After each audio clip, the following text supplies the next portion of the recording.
Chair, the floor is yours.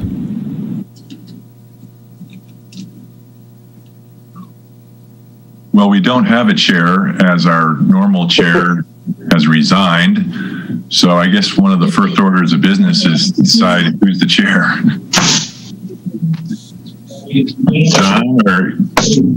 Doug or Ian?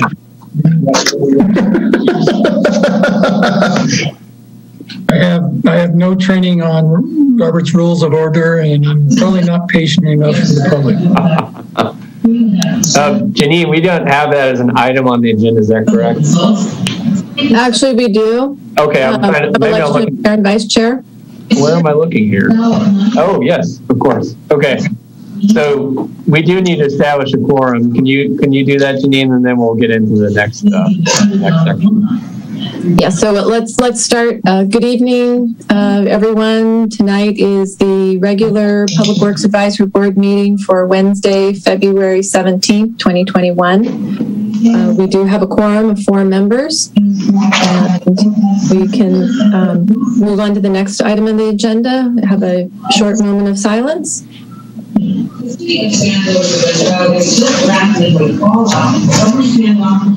Okay. And next we have the Pledge of Allegiance.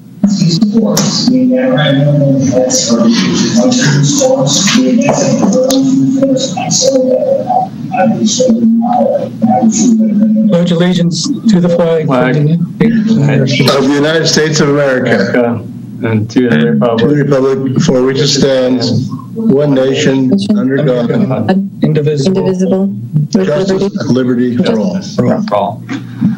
Nicely done. Okay, so we do need to establish the chair and vice chair for Public Works Advisory Board. Janine, usually we take nominations before a vote, is that correct? Yes. So they would do a nomination and then a vote for chair and then a nomination and vote for vice chair. Do we have any nominations for chair of the Public Works Advisory Board? Tori. Do we have any others? Just checking. Looks like no. So how do you feel about that, Tori? Well, I'll do it, pro tem or a temporary assignment until someone. Okay. Yeah. All right, you're good. Okay, Janine, you want to take a roll call vote on that? or can we just do it by consensus? I think we can do that by consensus. All right. Everybody okay with Tori being chair? Hooray. Yes. John, great. Okay, can we take nominations for vice chair? I think John sounds like a really good candidate. Yeah, there's the issue of seniority that could play into this. Yes. More seniority, but we could. I'm never quite sure what I'm going to say. So, Joe, what is your opinion of me being someone who has to respond to the public? Actually, I think Doug Rogers would be a great vice chair. Oh, brother. That's a good idea. I nominate Doug Rogers for no. All right. Get off to a good start. Can we just do a quick consensus on Mr. Doug Rogers as vice chair for PWAP? Oh, God. I've only been on this committee for a year, man. Ian, good? Good. Much. John? Tori? Yes. Doug, how do you feel? Good? Yeah. You guys. All right. Here we go. Moving on to board. Well, I guess you can take it from here, Tori, if you'd like, or I can carry it until we get to the items. Well, I'll give it a shot. All right. So I'm just looking at the agenda. So the first thing we need to do is approve of the minutes from last meeting. Well, first we have board member announcements and presentations, if there are. Oh, I'm sorry. Yeah. That's okay. Yeah. Well, maybe you should. Okay, we'll get you to the items. How about that? I got something I want to bring up for Matt, but it can be either done now or during the course of the meeting. Let's leave it. Is that for maybe for the update, John? Does that work for you? Yeah, that's fine. There's a problem I see, and I just want to mention it. Okay. Ian, Tori, or Doug, any board member announcements? And welcome, by the way, Ian. We're glad to have you here as a new member. Any announcements from our board? None from me. Doug? Well, I guess later, of course, I want to bring up the wayfaring signs again. So that's my announcement. I suppose that I'll do that, to maybe get on the agenda for next month. Okay. It's already on the agenda for a brief discussion. Wow. Great. Thank you. I think Rob, you're the one who knows who's got the one for that.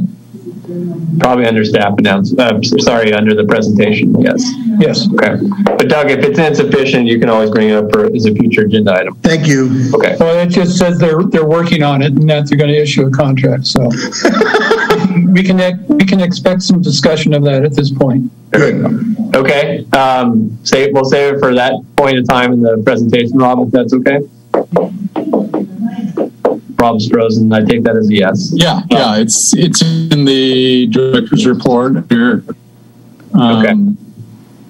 Updates.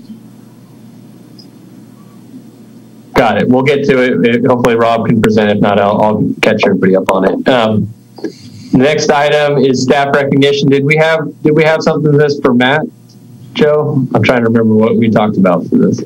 Yeah, Matt was going to actually make an announcement of one of his staff members. Okay, is he on? Yes, he is on. Matt, are you able to provide that now? Yes, there it is. Okay, can you hear me now? Yes. I can hear you. Okay, great. Can you see me now? We can. Perfect. I don't know what happened earlier with this, but I'm glad I'm able to be heard.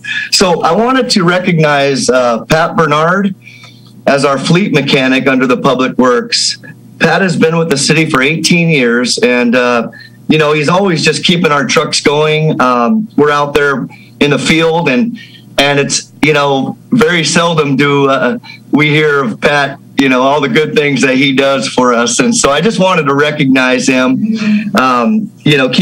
maintaining and doing the repairs on all our fleet vehicles. So kudos to Pat Bernard. Hooray. Yeah. And how many vehicles does he help maintain, Matt? Oh man. So there's too many to count for right now. I mean, we're talking all the departments, not to mention the tractors and the street vehicles, the patch trucks and the dump trucks. I mean, and if he can't do it, he's rolling it over to the smog stations for us and the tire stores, but he's cut costs over the years that I've been here, almost 9 years that I've seen, where vehicles used to go out a lot more for outside service. And he's very seldom do I get anything that I have to pay a bill for an outside service. So again, hats off to Pat, That's great. Hey, Matt, does he work on the fire engines? There's certified fire engine mechanics that they'll take them to. He might do some small things that help the guys get through to the, if it's a quick fix or whatever it is. But, right. From what I understand, and it would be a question for Pat or Chief Knuckles, but there's I believe, certified mechanics for those vehicles. Right. Pat does a lot of work, and the firefighters have a pretty good feel around the engines. But yeah, some of the major work has to be farmed out because it's a special. Yeah, those are complex machines. Yeah, definitely. Very expensive machines. Okay. Thank you, Matt. And I'll carry us forward, Tori, if that's okay, to public comment. We're going to read a section that's related to being in the pandemic, pursuant to Section 3 of Executive Order Number 2920, issued by Governor Newsom on March 17, 2020. This meeting will be conducted telephonically through Zoom and broadcast live on Cable Channel 20 and streamed on city website. Please be advised that pursuant to Executive Order and to ensure the health and safety of the public by limiting human contact that could spread to the COVID virus, the Veterans Hall will not be open for the meeting. Now is when we typically make ourselves available to receive public comment for items not on the agenda. There's a phone number to call in if you're unable to Zoom. If you are Zooming, you please raise your hand through the raise hand feature to indicate your desire to provide comment.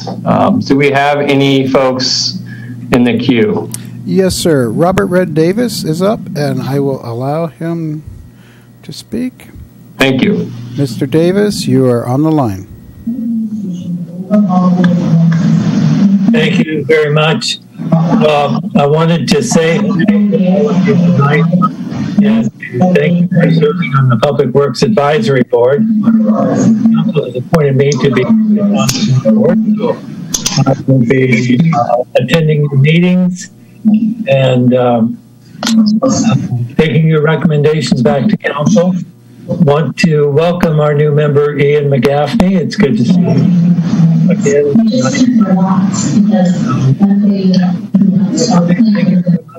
Thank you for serving. Your service is valuable, and the council does pay attention to what you say.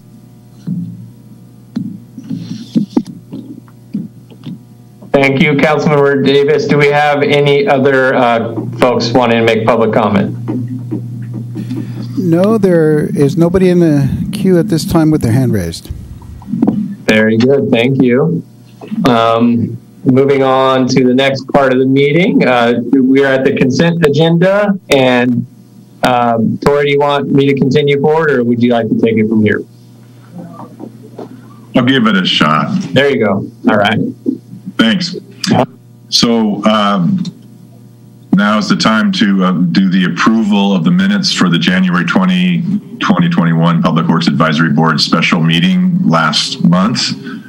So if we can take up board members, if we review the minutes that are attached on the agenda there, the packet.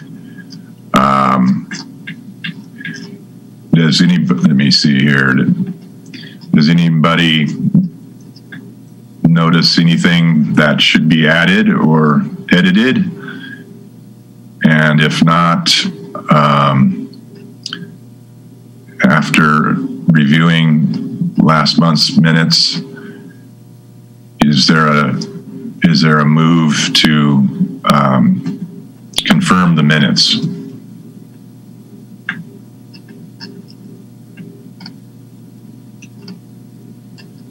I'll move that the minutes be approved. Janine, do we need to ask for public comment on this item? I forget if we do that for minutes or not. We generally do for consent. Okay. So it sounds like we're good. The members are good, but before taking a vote, can we see if there's any public comment on this item? No, sir. There's nobody in the queue with their hand raised at this time. Thank you. Tori, please continue with seeking a motion for this item. So is there a second to the movement to approve the minutes? Anybody? I'll second. I second. So motion was board member Irwin and second by Tori. Was that the order? Correct. Okay. And we'll just do a roll call vote. All those in favor say aye. Aye. Any nays? Any nays? No. Okay. Great. 4-0. Take it away, Tori, to business items. Okay. So the first item on the agenda is, the second item is the business items are the director's report. So I'll turn that over to Joe, Rob, Scott, Janine, Damaris, whoever's going to take it. The whole team. All right. Thank you. Thank you, Chair Piles. So we're going to present in the order in which it was shared with you all in the public in the staff report. And first up is Matt Bishop, who you just heard from Consolidated Maintenance. Matt, take it away. Thank you. Got it. So just a brief summary of the projects that went on during the storms that occurred recently and the jobs to clean up. We, around town, just going around and, we had to place a bunch of the, traffic control devices during the storms, as you may have seen around Quintana and South Bay Boulevard for a short time. Fortunately, they were cleared up, within a reasonable time with some fast response with some of our street crew. We went out and, cleared storm drains that actually get clogged up with debris, obviously, and digging out the outfalls, that carry through to the further deeper areas towards the creek. So, hats off to those guys that are out there in the rain gear and during those times and just taking care of business to make sure we can drive on the road safely. We did, after it dried up a bit, we're, removing sand and dirt and debris from the roads all over town, streets, walkways, bike paths, you name it. Several hours doing that.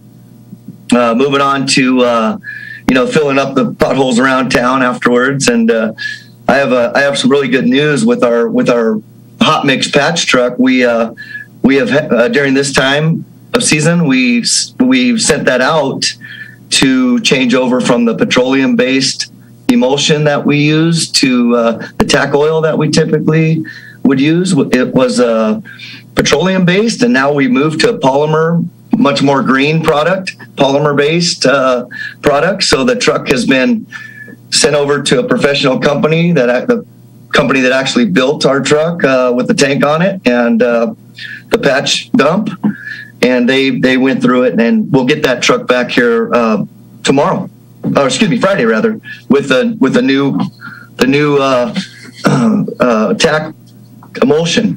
So that'll be good. You'll see us around town with hot mix here coming on. And as soon as they open these hot mix plants, and we can go get some and start patching again. But we have filled several potholes around town with the cold mix asphalt after the rains, and then we're off to all the trees that, the trees that came down and during the storm, and, several branches. The guys were out doing all the, cutting and hauling away all the tree branches and fallen trees. So there's a few pictures on, page 4 of the agenda package. The Bayshore Bluffs fallen tree and we're off to the King's Tank fallen tree. So that's kind of neat. Got some pictures there for you. Cutting back several overgrown shrubs around town for line of sight issues, hazard reduction. We typically do that this time of year. We go around, and when the streets, when we're not able to do a lot of street patching, we go around and we clear all the right of ways of pedestrian paths, bike paths, street corners where cars can't see the oncoming traffic. We're out cutting those shrubs and bushes back, other landscape. So moving on to page 5 of the agenda package, for facilities, there were several roof leaks with some of the older buildings that we have, that the city-owned buildings. So we in-house corrected some of those, sealed some of those areas, and we even called for one of our local contractors. We were under warranty on a few of our roofs that were leaking, so we were able to work hand in hand with them and show them exactly what was needed. Also, too, we were over there. We had I want to mention the camaraderie between the divisions. We had the water division over there helping us out with a pretty hard leak, a fast running leak at the fire station. And so we've got a couple pictures of the before and after there. And of course the water guys, we never mess with their meters. They want to call when we're shutting them off, turning them on. So we call them up, and I'll tell you what, they're awesome because they stuck around and not only pulled the meter out of our way to let us repair our side of the line for the fire station, but they actually helped us do it. So thank you very much, Water Division. So fix that leak within an hour. Parks, we got Lila Kaiser. We went ahead and we had an accident over at Lila Kaiser, a car accident. Someone ran into one of the light poles and pulled the foundation up, ripped out the electrical up underneath, screwed up the foundation there. So we had to toss the light pole and fixtures, and we're looking for cost recovery on that, as I created a sheet for hours and materials for us to reset a pole and lights. But our crew went out and tractor pulled the foundation up and fixed the electrical and got that reset in position, waiting for our pole to show up. So that was a big job. We're over there reseeding the west ball field currently. You might see some orange fencing that was placed out there for keeping people off the fragile areas while we get grass growing back. And that's about it for consolidated maintenance. If you have any questions, feel free to ask. Yeah, I've got a couple. 781 rental, let's see which, that's a house owned by the city, and I've thought in the past it was used as temporary housing for new staff who came to the city while they were looking for a place. Is that right? Scott might know that better than. I think if we're talking about up above, that is actually currently occupied, I think, half by Frankie Ciano Real Estate, and the other side is Rock Harbor, or Harbor, one of the two, like a marketing firm and local businesses. And so we see those as of temporary use. Ultimately, the city's seeking an investor to purchase the entire property and for potential development and reuse, and ultimately connecting the waterfront and redeveloping the waterfront to include like more of a plaza area in the Centennial Plaza location. So that's currently the existing use. It may have been used for housing in the past, but I'm not aware of that. Was before my time. Okay. The other question which popped up was, I live on Las Vegas, and I also notice it applies to Pco. Right now, when I try to pull onto Main Street, there's so much sand accumulated at the edge of Main Street that you can't pull out safely without getting a ticket for a demonstration of speed or something like that. Okay, that's on the corner of Las Vegas and Main. It's basically, there's a valley gutter which goes past Las Vegas, and there's another one on and I've heard that the street sweepers will kind of wave at it as they go by, but to really get it, you're going to have to go get a shovel. Yeah, we typically work hand in hand with the street sweepers. Every other week, we're in contact with them for this type of work, where our street crew in-house will go out there and pick up the heavy debris, and they'll follow behind with the final sweepings. Okay, well, it's ready to be, the heavy debris is ready to be picked up. Thank you, John. Okay, that's what I had. Any other board members have questions for Matt?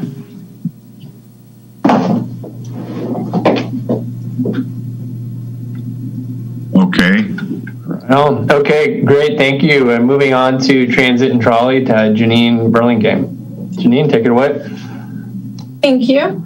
After your last meeting last month, we took an item to council at their January 26th meeting to adopt 2 resolutions that would authorize the city to submit some applications to the Rural Transit Fund grant and the State of Good Repair grant. Those applications get submitted to the Council of Governments. We had 3 applications for different items for transit. One was a replacement bus.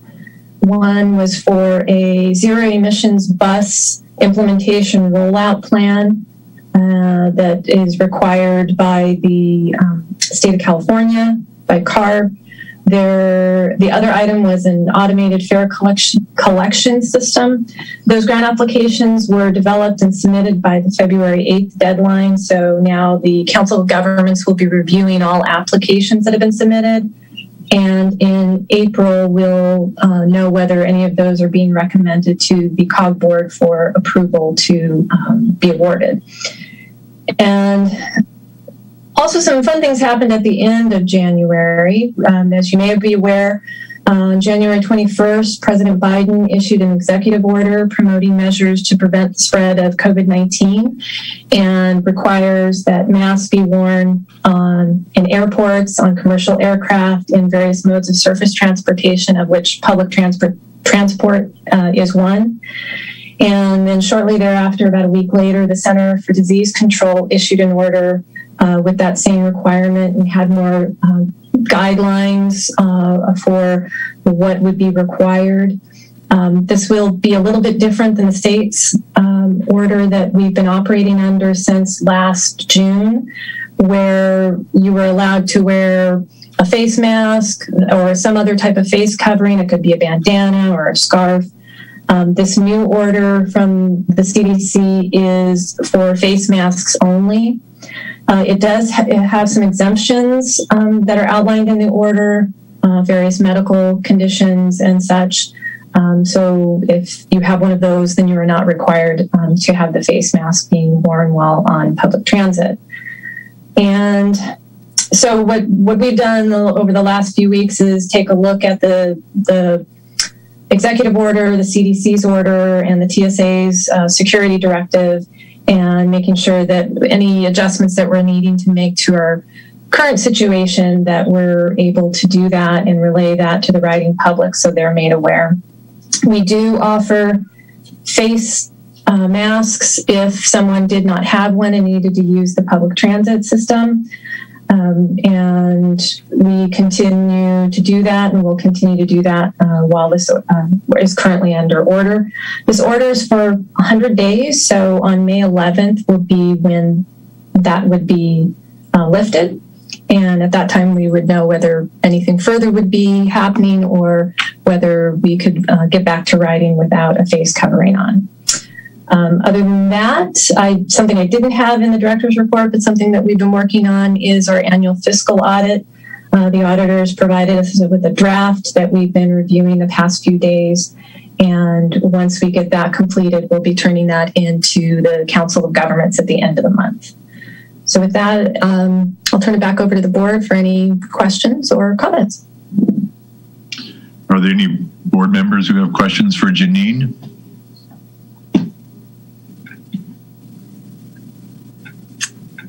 Okay, I guess we can go on to the water conservation report from Damaris. Yes, thank you, Damaris. Take it away.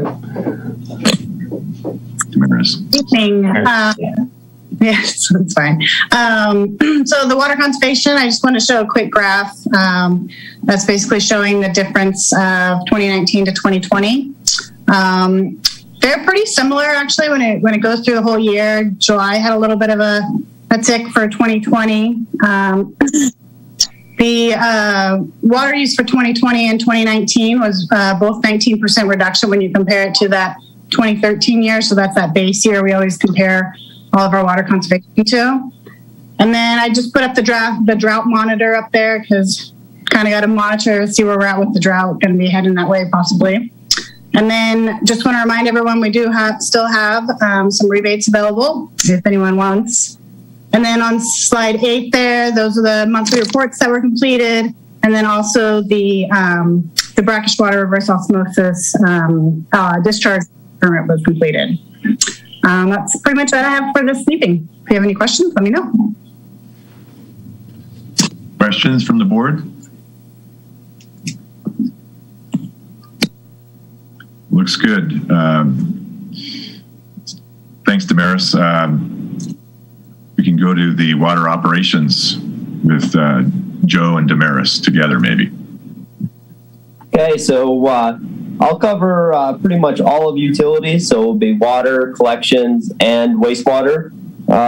So this month is kind of a common theme. I'll kind of piggyback on what Matt said. We did a lot of work basically for not only storm prep, but actual while the storm was happening, and then after the storm events. So those really are the highlights. Working together as a team. So the same operators, just to remind everyone, the same operators perform all three functions: the water, collections, and wastewater. So during the month in the water department, in between the storms, we actually were able to. There's some photos there. Remove what is called a clean-in-place system. You'll see that big tank. We actually put it inside the building. That stores clean water to flush our RO treatment system when we're done using it. So that currently was, or previously was stored outside in the area where the new pump station is going to go. That's going to pump the wastewater to the new wharf facility. So that had to be moved inside, and we've been working on this project of moving all those tanks around that RO treatment building inside for the last year. So hopefully by the mid to end of this year, we'll actually have that facility completely cleaned up, and all those tanks in that area will be inside. We do have a capital improvement project to reskin that building, so we'll have new sheet metal put on it, and along with the new lift station there. So that whole area will be improved visually coming in the future very quickly. The other activity in water, we had started having some communication problems with one of our booster stations. You'll see that photograph. Staff went and trimmed some trees. Wastewater collections. We did some landscaping maintenance at lift station 1. That's the lift station down in the Cloisters area. So you can see the staff actually spreading out some rock for ground treatment there. We did find a manhole that was low, that was allowing inflow into the system. So the staff raised that. Battling, this is a good time to talk about the I&I, inflow and infiltration into the system. It's an ongoing battle. There is no such thing as a completely tight wastewater system. So as pipes and the ground settles, manholes get lower and water flows in, pipes start to separate as they go into the manholes and the connection. So it's a continuous battle that we always work to make the system tighter and keep the I&I down. You'll see lower on in the report under the wastewater treatment, during the storms, we actually had a peak flow of 5.3 million gallons a day coming into the treatment plant. Our typical peak flow is about 1.3 million gallons coming into the plant for the day. That would be our peak. So we call that a peaking factor of about 5, which is relatively common in our industry. The reason it's relatively low, because we do experience higher peaking factors than that, is that the ground during this storm wasn't saturated yet. So right now, a lot of that storm that came through in January, the water actually soaked into the ground and never made it into our sewer collection system. So that's a good thing. It allowed us to weather the storm on the treatment side fairly well. We were able to process all the flows coming in and send it out to the ocean. We did experience one permit excursion, being coliform bacteria. We take that on a daily basis, 5 days a week. And it just so happened our normal sample time was right when one of those peaks were hitting. It was 5.3 million gallons coming into the plant. And that's the time that we're scheduled to take that sample. So it stirs up a lot of solids. The treatment plant doesn't provide very good disinfection at that time. Hence the reason we are building a new treatment plant. But we did exceed our permit limit, our instantaneous permit limit for coliform bacteria. We were back in compliance as soon as the flows dropped back off, and there was no health risk to the public. It was reported to the regional board, and they didn't feel that there was any additional steps needed to be taken. So, great. So those are the highlights for the utilities department. If there's any questions, I'd be happy to answer them. Anybody have any questions, John? No, I'm comfortable with what I saw for the water department. I have a quick question, Joe.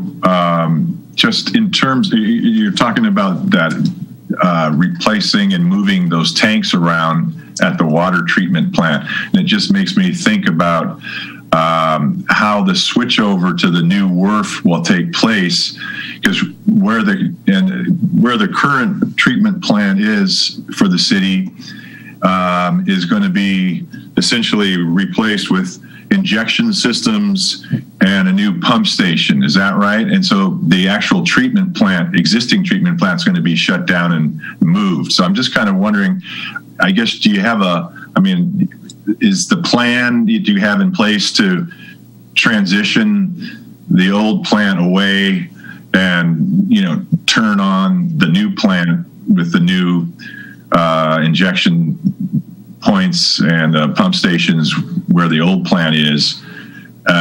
Is there kind of a logistical problem there, or does it look like it's going to be you have it pretty planned out when the time comes to do that? No, we actually do have a fairly good plan already. We haven't ironed out all the details, but this isn't one of the more complicated switchovers. Before coming to Morro Bay, that essentially is what I did, for a living, is starting up treatment plants and turning on one system to go to a new system. So this really isn't one of the more complicated ones.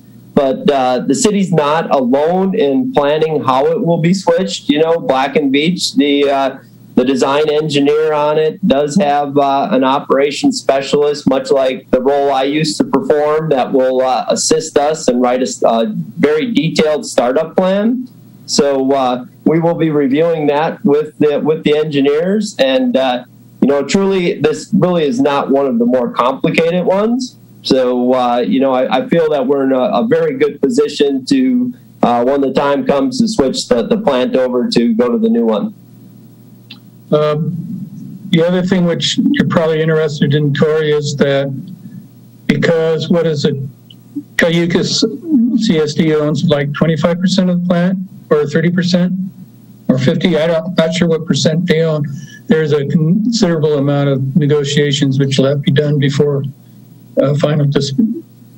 The percent ownership with Cayucas is different depending on what part of the facility you're looking at. The treatment part is 1%, is a different percentage than the outfall. So, but that is definitely some talks that we are going to start here in the near future with Cayucas.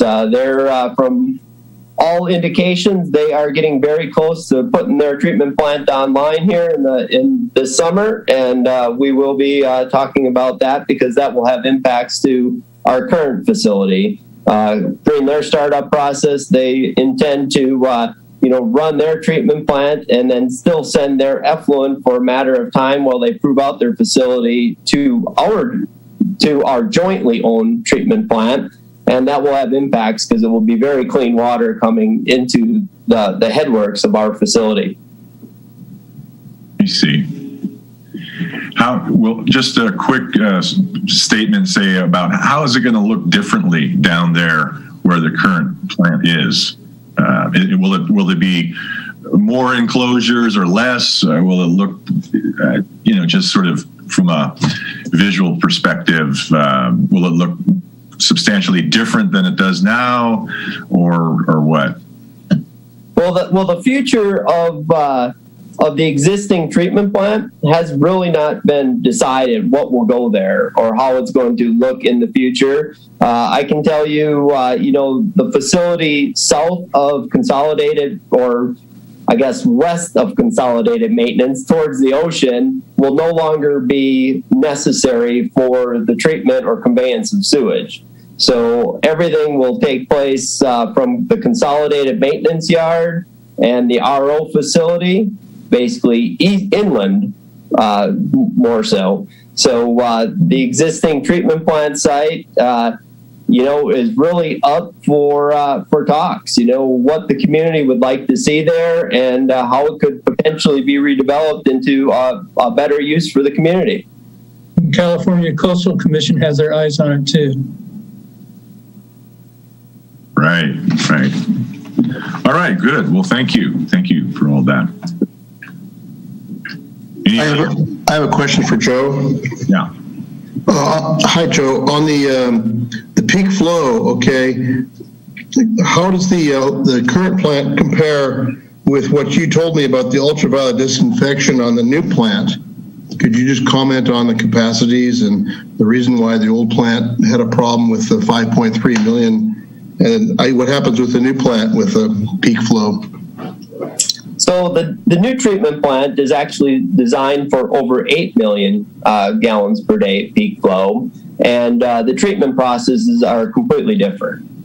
So we'll be, providing a level of treatment for the wastewater substantially higher. It will be substantially cleaner, and we'll be able to provide that disinfection.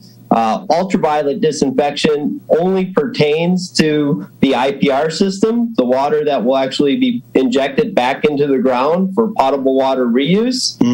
We still will utilize chlorine disinfection for the ocean discharge, but it's been designed to handle those peak wet weather events, so it should not be a problem meeting compliance at that point, because it was designed to handle those type of flow rates at a much cleaner water consistency. I have a question for you, Joe, about the higher capacity that the new plant has for storm flow. What percentage of that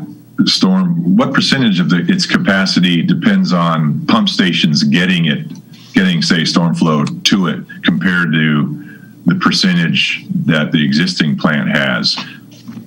In other words, how much of the storm flow that we experienced, say, the last couple of weeks ago at its peak was coming via a pump station conduit versus just gravity flow? So currently, I'm guessing. I can't give you an exact number. I'd say probably somewhere around 60% of our flows are ran through one pump station or another. It's probably somewhere around 50 to 60%. The new treatment plant and pump stations are designed to pump 100% of the flow to the treatment plant. We don't have the luxury of not getting it there and not providing treatment. So it is designed with a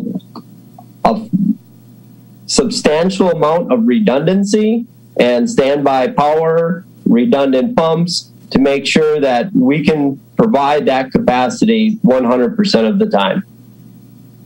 Yeah. Okay, good, thanks.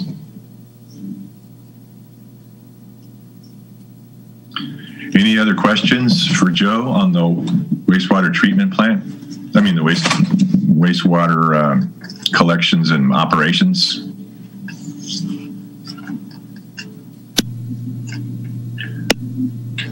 All right, so we'll move on to engineering capital projects with Rob.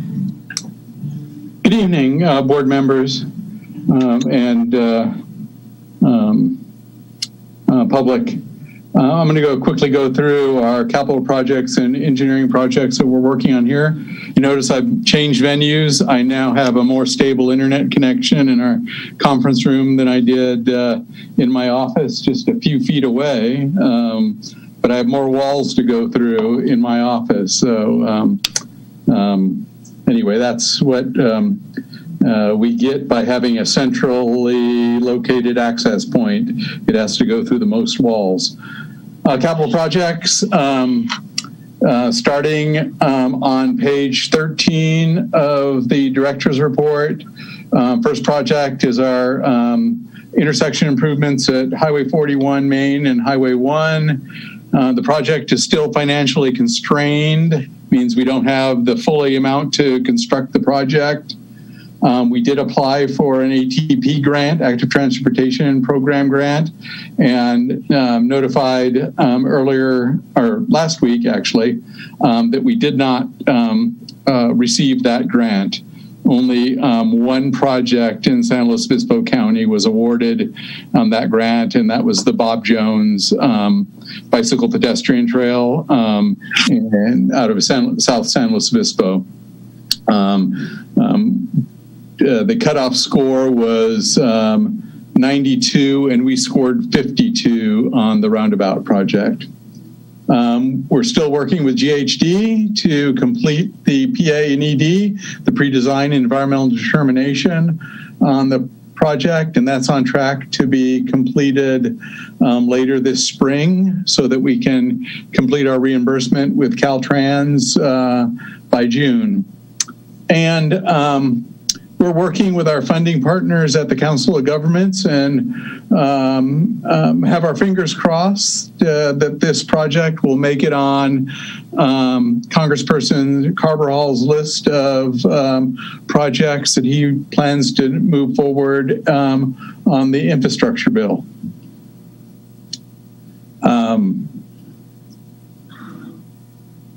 And the city's share of that funding gap is about $2 million. SLOCOG has come up with an additional approximately $2 million to assist us with that funding shortfall.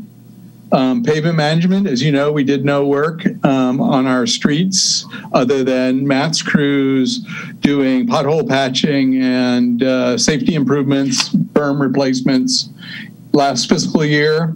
We're still holding off until later this year with improvements, and we propose to do the project that Pavement Engineering helped us with the preparation of the Pavement Management Plan, which is the stopgap major repairs on our arterials.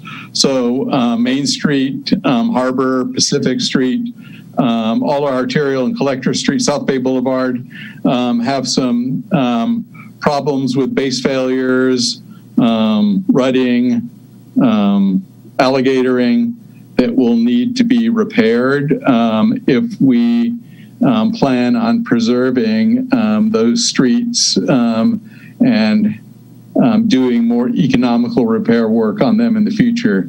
So we plan on releasing about a $600,000 project, hopefully, later this year. On to our One Water project, starting with the Nutmeg Pressure Zone fire zone improvements, which includes a new water storage tank, replacing the 100,000-gallon tank at the top of Nutmeg with a 1 million gallon tank. Canon Engineering is working on that design, and their subconsultant, SWCA or SWCA, is working on the environmental review. We'll be bringing that project to our planning commission later this spring, maybe early summer, for approval of that environmental document. Then on to the county, because the tank is actually located outside the city limits, and they're the agency that will issue the coastal development permit on the project. We're also doing some corrosion repair work on some of our other tanks. Canon is also doing the design on that. The design plans are about 75% complete, and this coming Monday we'll be working with Canon on a review workshop to go through those plans. Our wastewater collection system One Water projects are the main line in Beachcomber, and then the main line in Main Street at Tuscadero Road. Those are also about 30% complete, and we'll be going over those plans in that design review meeting, likely bringing these projects back to the PWAB board in the March meeting for your review and update on where we are on those projects. Our Cloisters landscaping improvement projects, which was the median planting, the work is substantially complete. We're looking at moving on to the phase 2 of that plan, which is the Coral Avenue Parkway. That little strip of dirt between the asphalt bike path and the sidewalk, that no man's land there that kind of absorbs a grade change between those two. We'll be doing some low maintenance improvements through there. Sequoia storm drain repair, there's been no work done on that project other than making sure that we haven't seen any more failures in the road up there. We see a little bit of settlement in the trench repair that we did, but I think that's consolidation of the backfill and we're not losing the major trench there. What has changed is the storm drain line in the Laurel easement. That's that easement that's just north of Elena Street in a backyard easement between Koa and Juniper. Significant erosion has occurred and is threatening the upslope structure. The sewer line is exposed. I completed a preliminary design with a cost estimate of about $323,000. We're looking to phase that project due to availability of funding, likely going to take something to council with the mid-year to request funding on it. Working with some kind of volunteer help from Canon, we brainstormed some quick fix ideas that include slapping a piece of PVC up in there and slurry backfilling the erosion just to get us through till summer when we can facilitate a larger repair. Everybody's favorite project, our directional sign program. We're preparing that design in-house. Pam Newman, our assistant engineer, is preparing the construction documents for that. We plan on routing those plans for internal review tomorrow morning to get planning, the chamber, and then our own folks in the city, PD and fire, to look at those sign locations and make sure we have buy-in before we complete some of the details on the plans. We still plan on putting this out to bid by the end of March, and council has allocated $150,000 for completion of the project. As you all know, our Coleman restroom has some structural issues on it. It's fenced off, and we're looking to demolish that and reconstruct that. This project is proposed to be funded with a Proposition 68 grant in conjunction with our own local impact fee funds that we've accumulated. The estimated cost for replacement of that building is about $300,000. We're proposing a prefab structure to be set on to do the site work. We're currently having the structure assessed for presence of lead-based paint and asbestos material that we'll have to know but prior to issuing a demolition contract. As you know, we had initially planned on doing that demo in-house, but the overall project is over $60,000, and under the Public Contracts Code and Uniform Cost Accounting Method, the maximum project cost that we can do with force account labor or our own forces is a $60,000 project, and that project in its totality will exceed that amount. As Janine, I think she mentioned, we're also looking at the reconstruction of the transit center at City Park. Our staff is preparing a request for proposal for design services, and Pam will be working on that once she's completed a couple of the other tasks that she needs to do. We anticipate construction complete sometime in early 2023.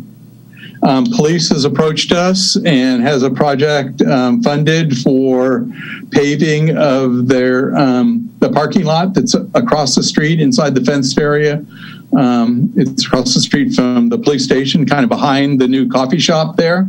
It also includes damage to that parking lot that was occurred during the placement of that prefab building on site. Council has allocated $70,000 from the police impact fees for this project, and once Pam or I have some additional time, we'll start working on that.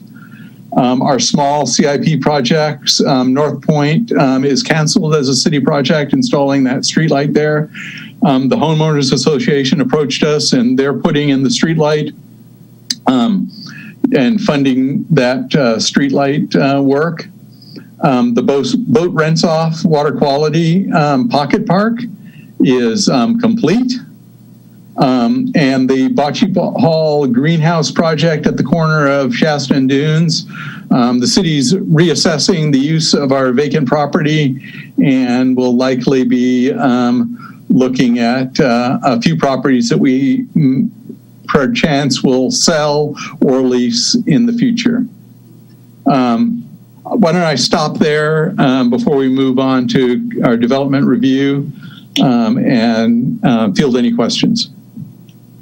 Anybody have any questions? Doug? You're muted, Doug. No questions yet, thanks. Okay. John? I got several. You want me to go now, or you want me to? Yeah. Okay.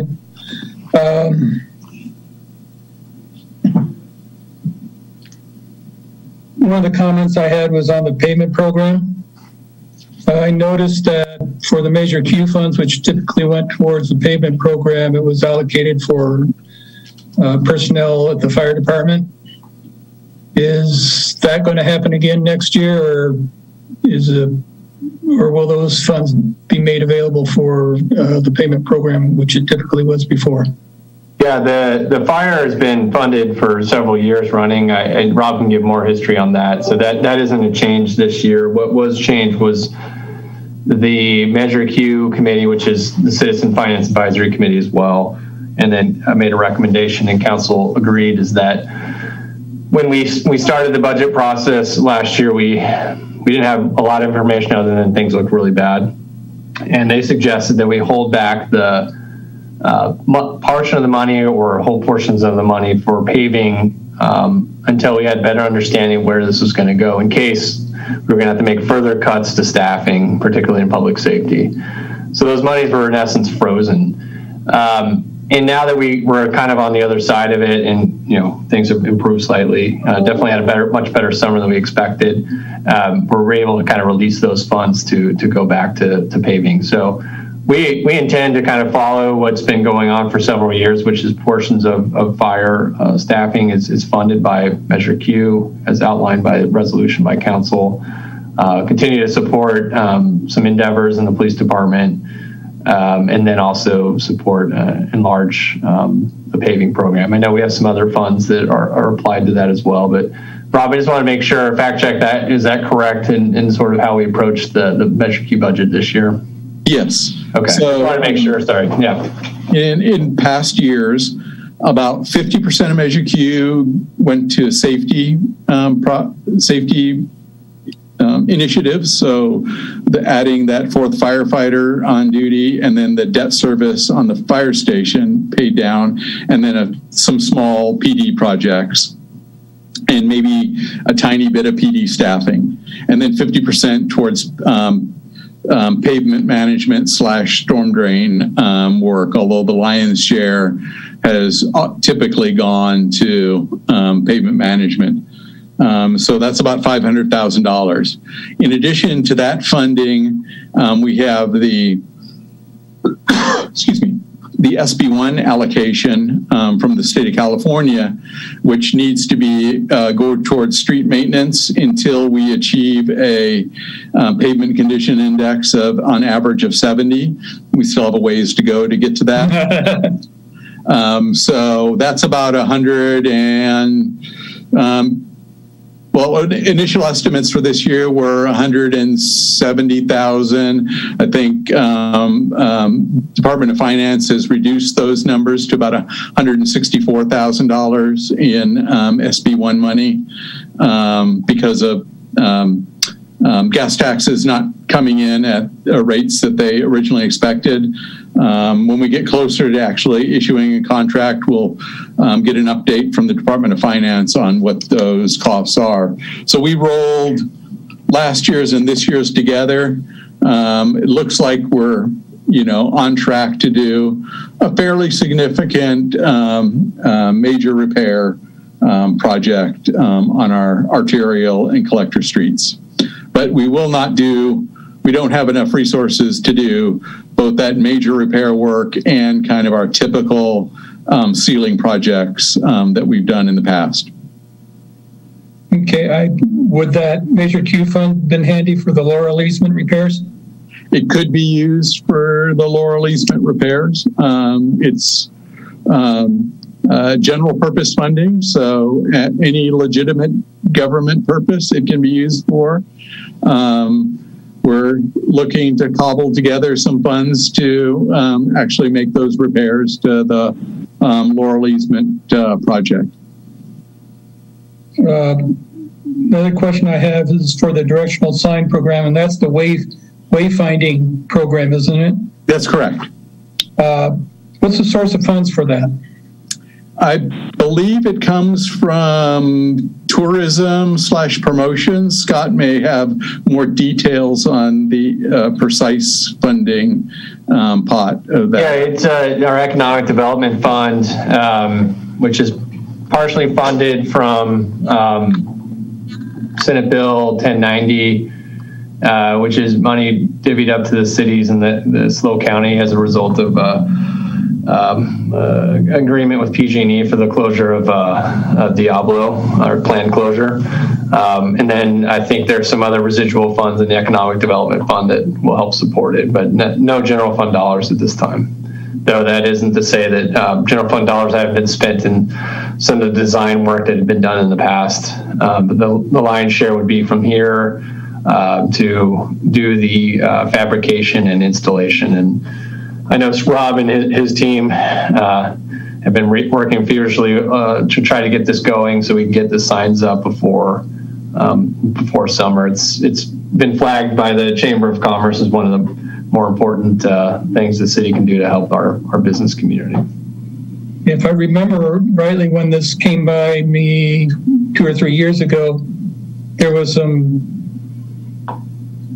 signage or some style of signs which were not quite California standard signs. Is it still a plan to have a more decorative or stylish format for the sign, or are we going to go with something cost effective? Great question, Board Member Aaron. I think what I understand, Rob, correct me if I'm wrong, but I think it sort of follows a similar style to what you would see in SLO that they unrolled a couple years ago, a similar style. Easily readable and they look nice, but I don't think they're extravagant. Is that the approach we're taking, Rob? So these are not MUTCD green signs with white lettering or brown signs with white lettering. Yeah. These are a little bit more decorative than that, but they are retroreflective sheeting, which can be printed and then on a metal sign. So we're not doing, hand-carved wooden signs or like the signs that are existing out there that seem to be fading away, that fossil product that is very expensive.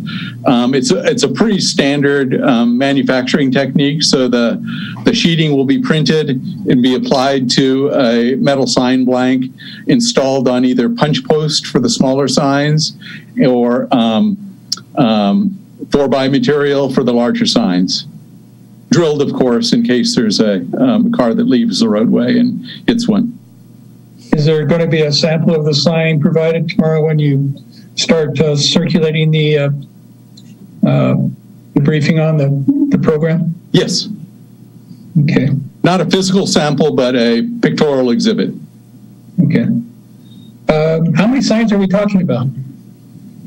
Oh, it's quite a few signs. We have I believe 14 sheets with, so it's probably 60 or 70 locations of signs going in, and they range from kind of the sign the size of a no parking sign up to more the entrance signs, which are, closer to 4x8 signs at a couple of locations. Okay. I was wondering, Doug, did you want to see what this briefing for the program is going to look like when it comes out tomorrow? Well, when is it going to be presented at City Council? Not at this level. We'll go through our internal review first before we unveil it. Yeah, well, I'm sure it's going to be fine. I mean, Eric Crawford and the Economic Development team are strongly in favor of this, so I'm in favor of it, as you know. But as soon as we finish that internal review and kind of get any typographical errors or anything that is conceptually wrong with the locations, I'll get the board a copy, and we'll be advertising this, soon. Okay. Then I had a question about that police annex parking. Is that to provide secure parking for staff as they're on duty, or is that? I was curious what the purpose of that parking lot is. So it's a multi-purpose storage area. It provides storage for impound vehicles. Some seldom used police vehicles are stored over there, and then probably the most of the parking is for officers' personal vehicles while they are on duty there. I know that I had the experience in Sacramento that a homeless person was throwing chunks of concrete over a fence. It hit my car once. Is how close to the public pedestrian ways is this parking? It's a ways back from the street. I don't have an exact dimension, but it's tucked behind where the car wash was and the coffee shop is now, where the most of the parking is. And then on the other side of the property is the mobile home park. So there should be security should be good enough that you don't have to worry about. Yeah, the main location where somebody could approach that parking lot is right at the gate, and there's no vehicles parked right in front of the gate. Okay. Some of the questions there. When you're reviewing these community development permits and CUPs, planned use permits and stuff like that, could you provide just a list of the projects which you've been reviewing? It would kind of help me understand how the development process is going in the city. And sure, we have a brief list, mainly of our commercial projects on page 16, which we had in the past. It's a bit of an expanded list this year, but we'll expand that to give a sampling of some of the larger residential projects that we also do. We won't put every bathroom remodel and but if you're going to change anything that might affect your public improvements is it'd be just nice to see a name. Just here's a list of projects which will have impact public improvements. Okay, as I go through that list, I'll mention which ones have some public infrastructure components with them. Okay, let's see. Oh, the other thing I noted was I tried to go to the budget link on the agenda, and it sent me to a dead spot. So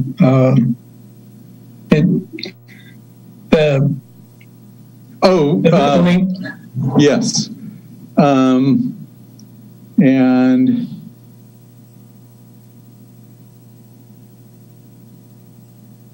I thought I had corrected that, but obviously I haven't.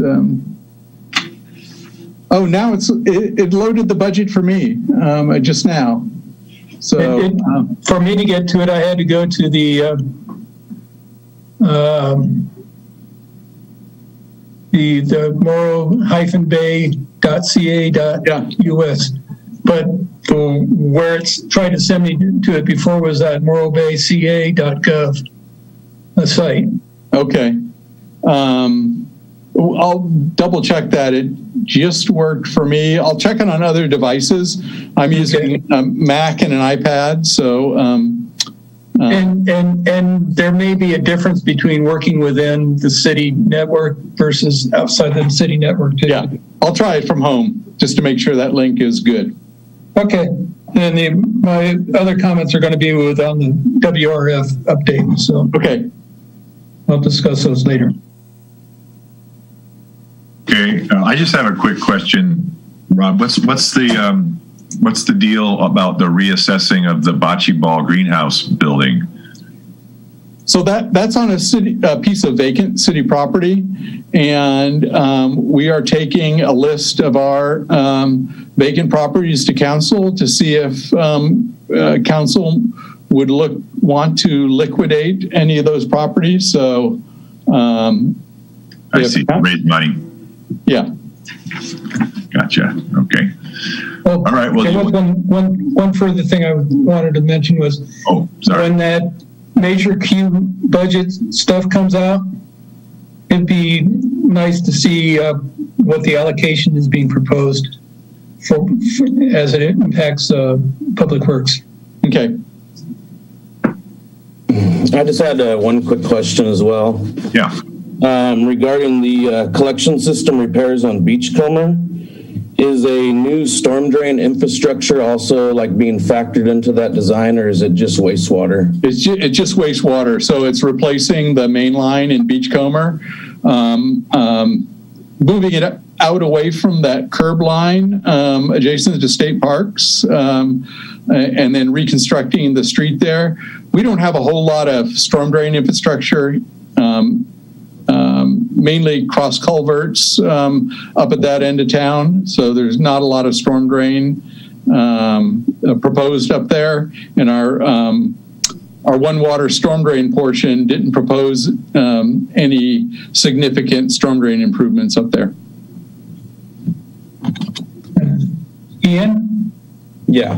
You might ask for a copy of the one water plan, because a lot of this information which they're talking about is gone into quite a bit of detail in it. If you're interested in that sort of stuff, you might want to have a copy of that handy. So and we have a hard copy for you.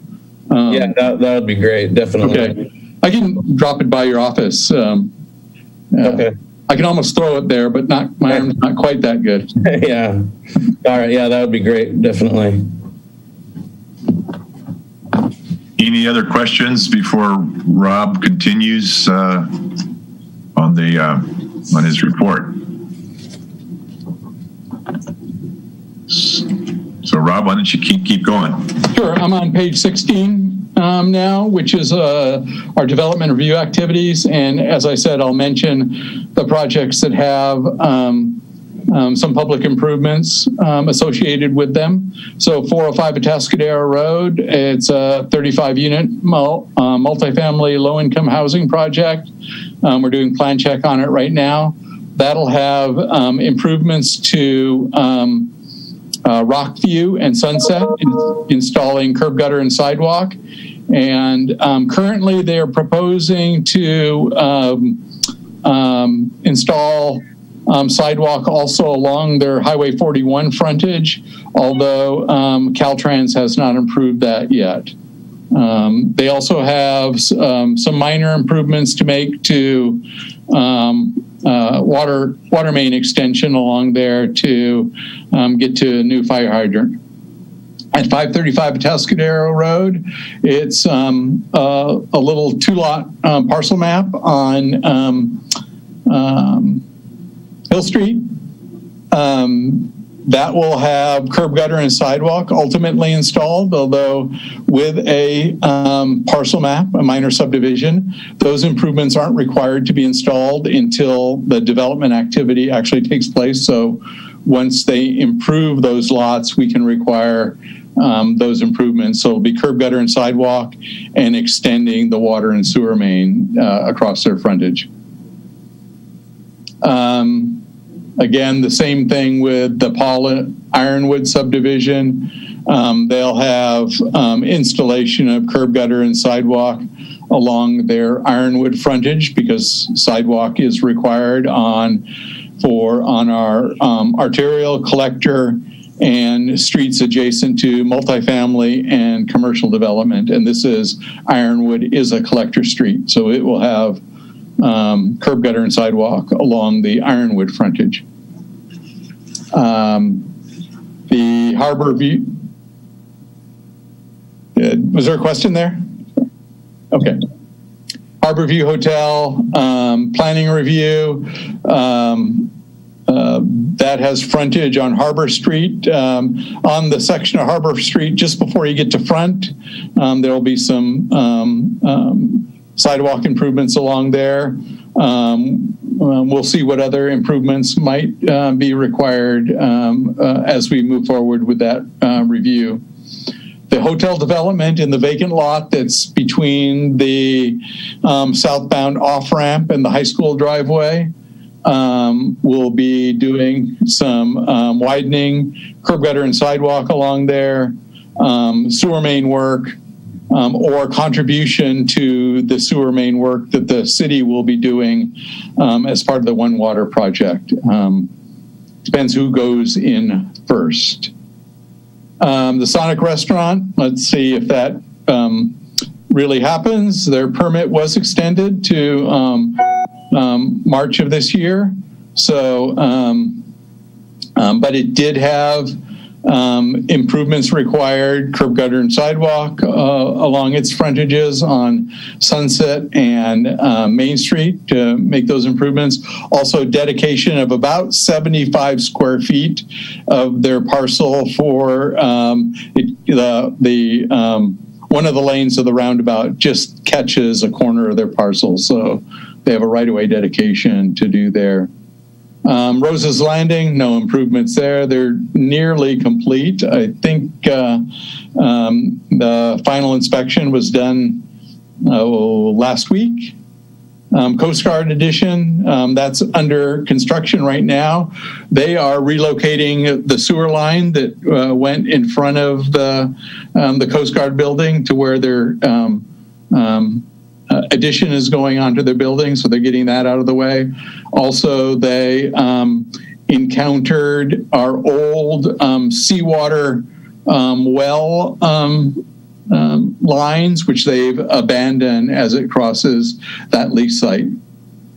Morro Bay Landing, they had a contribution to make to the Harbor Walk project as part of their public improvements. Three Stacks and a Rock Brewery, we'll be just doing standard building permit improvements, and although not a public improvement, they will need to do some fire sprinklers, so they'll be tapping the main to bring fire sprinklers into the building, and then also doing a sewer lateral repair there. A Rhapsody in View, which is 2790 Main Street near San Joaquin, a little 8-room B&B type hotel. It's in plan check right now. They'll have frontage improvements. I believe that's a through lot, so on Alder. They'll require to make some improvements, and then bringing in the standard utilities to the site, so sprinkler system, water and sewer. Then we're doing, we have been reviewing about 8 projects a month for planning, various residential projects that we're doing, all the way from minor additions to demo reconstruction of residential buildings. Same thing with building permits. We issued a bunch of encroachment permits, 26 in November, 14 in December, and 15 in January, typically for sewer lateral repairs, installation or reconstruction of driveways. That's the typical encroachment permit. And Pam didn't break it out this time, but we also issued several special encroachment permits, and those are for non-standard improvements in the right-of-way. So sometimes you'll see because Morro Bay has very wide right-of-ways, 80 feet generally for our streets that go east-west and 60 feet for the streets that go north-south, at least the south end of Morro Bay. And we might have a 40-foot wide improved street in that. So most of that right-of-way looks like your front yard. So that we'll get requests for fences, short garden/retaining walls, that will issue a special encroachment that allows somebody to construct that, but they acknowledge that those improvements are in the right-of-way, and if the city needs to use that right-of-way, they'll need to remove those improvements. That concludes the development review activity. And before we move on to the brief update, because the WRF project is kind of the main event tonight, any questions on development activity? Anybody? I have none. Does anybody else? Ian, Doug, John? I have no questions. Okay. No questions for me.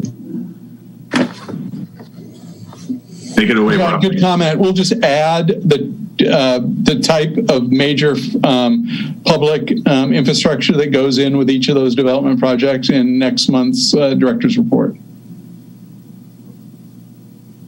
On our new WRF project, construction is going well at the plant.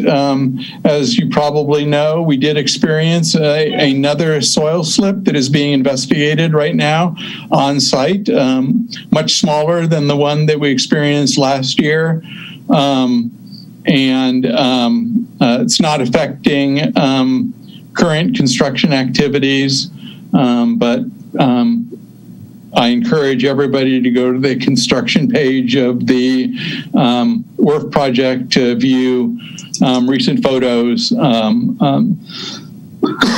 excuse me, detailing out construction activities. I brought everything into the conference room but my glass of water. Our conveyance portion of the project, we, as you know, council awarded a contract to Anvil Construction late last year, and we issued a notice to proceed in December. They got mobilized and started some of their preliminary work last month with mobilizing to their various laydown areas, storage sites, started some saw cutting and potholing, tree removals along the route, and just need to emphasize these tree removals were approved with the coastal development permit for the project and are not subject to our own local tree regulations. These were approved by the Coastal Commission. Tree removals could occur fairly easily up until 2 days ago. After the 15th of February, we need, if there's any additional trees that need to be removed, we need to have our biologists assess the tree for nesting birds, raptors, any critters that might be using those trees, and give advice to the contractor if they can proceed or not under the environmental regulations.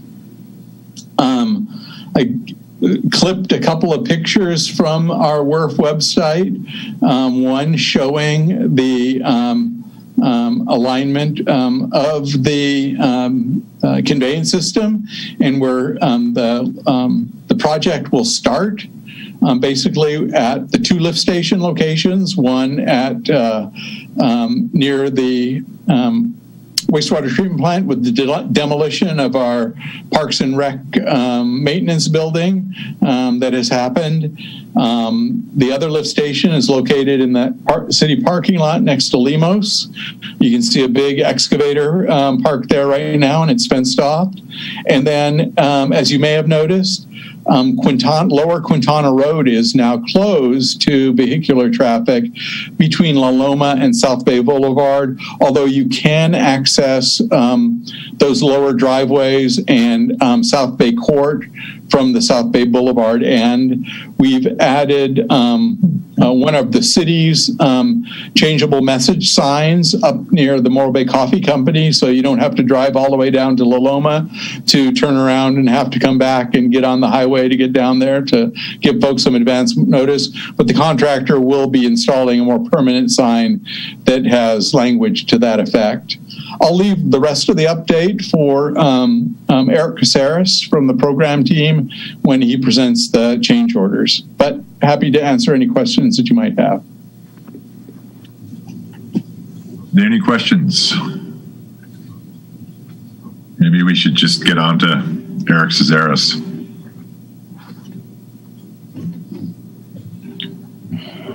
Okay, I think we can, if there's any questions from the public on this item, we can open it up for public comment on the director's report and then move on to item B2. Okay, that sounds like a good idea. Is there anybody in the public who would like to comment or ask questions about this first part of the WRF report from Rob? Or anything on the director's report. Or anything on the director's report. At this time, there is nobody in the queue with their hand raised. Okay. Okay, so we'll move on to Mr. Caceres, I guess is online, to speak about the next item on the agenda, which is this technically called review and approval of new change orders, 2 new change orders. So, Mr. Caceres, please start your presentation. Thank you, Mr. Chair, Vice Chair, members of the board, Eric Caceres, the WRF Program Manager. So if you just give me a second here, I'll go ahead and share my screen, pull up the presentation here.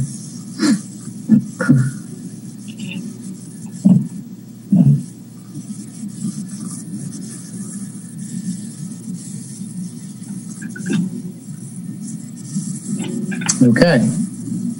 Again, thank you for having me here this evening to present on item B2, which has to do with the water reclamation facility potential change orders. So this evening, hold on real quick, let me minimize this here. That up there. So this evening, staff recommends that the Public Works Advisory Board review and provide comments to City Council on amendment number 5.